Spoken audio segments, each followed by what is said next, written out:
Hello, एक बार फिर से स्वागत है। और आज हम फिर से हाजिर हैं कुछ नए क्वेश्चन लेके आपके सामने। चलिए ध्यान से इस वीडियो को देखना, हो सकता है इनमें से आपके एग्जाम में कोई ना कोई क्वेश्चन जरूर आए।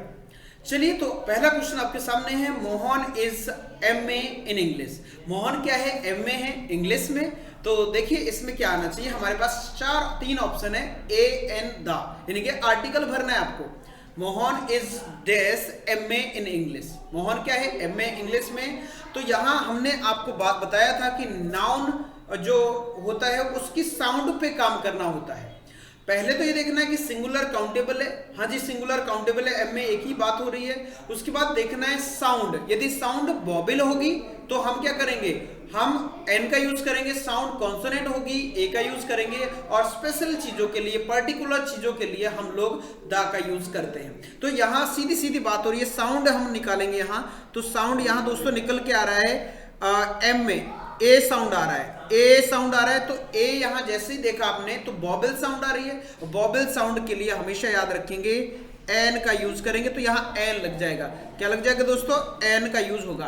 नेक्स्ट क्वेश्चन आपके सामने है, he is dash NCC cadet. अक्सर देखने को मिलता है एग्जाम में, ध्यान से समझ लीजिए, ए एन द लगाना है। फिर से वही बात, हमें प्रोनाउंसिएशन पे काम करना है। एनसीसी आ रहा है, एनसीसी में क्या हो जाएगा, फिर से यहाँ वॉबल साउंड आ रही है, वॉबल साउंड आ रही है, तो फिर से क्या लग जाएगा, एन का यूज होगा। तो यहाँ एन देखने को मिलेगा। क्लियर? तो उम्मीद करता हूँ समझ में आया होगा। नेक्स्ट आपके सामने third, he is dash European.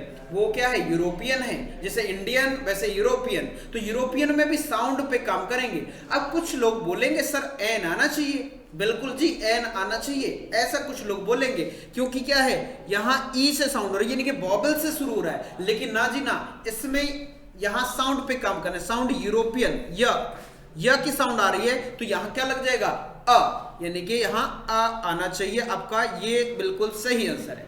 Clear? उम्मीद करता हूँ समझ में आया होगा। अभी देखिए जैसे हम क्या करेंगे, उच्चारण निकालेंगे। यदि अ से अ के बीच में आ रहा है तो एन लगाएंगे, और यदि क से लेकर ज्ञ के बीच में आ रहा है तो हम लोग लगाएंगे ए। ठीक है? तो ये आप लोगों को बात ध्यान रखनी है।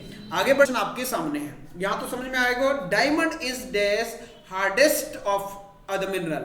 डायमंड्स क्या है? डायमंड सभी मिनरल में सबसे क्या हो, हार्ड।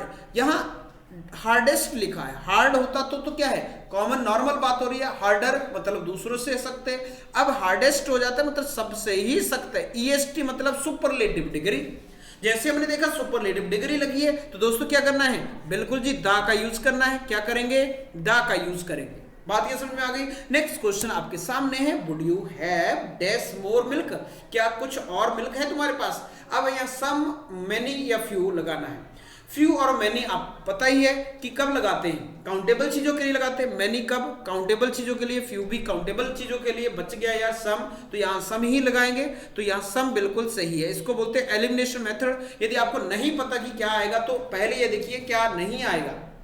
नहीं पता कि आप उसमें क्या लगना है चारों में से, तो एलिमिनेशन मेथड मतलब क्या क्या नहीं आएगा, जो बच गया वो आपका ऑप्शन हो सकता है, आपका सही आंसर हो सकता है। नेक्स्ट और लास्ट इसका, the teacher was popular day student. Between among का यूज करना है। टीचर क्या है, बच्चों के बीच में बहुत पॉपुलर है। तो यहाँ दोस्तों बच्चों की बात हो रही है, बहुत सारे स्टूडेंट की बात हो रही है, तो एमंग का यूज हो जाएगा।